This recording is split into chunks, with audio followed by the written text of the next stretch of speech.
Finalista číslo 3, Tankošský cer. Strom je dominantou v poľnohospodárskej krajine, obkolesujú ho polia, na ktorých voľakedy ľudia ťažko pracovali. V horúčavách ich práve tieň koruny Tankošského ceru prilákal na obedňajší oddych.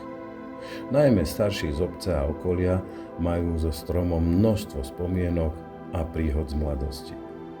V roku 2017 tu bola vytvorená oddychová zóna, podarilo sa vybudovať cyklistický altánok s lavičkami, kde si často oddychnú cyklisti, turisti, rekreanti, ale aj návštevníci studničky Sedembolestnej Panny Márie.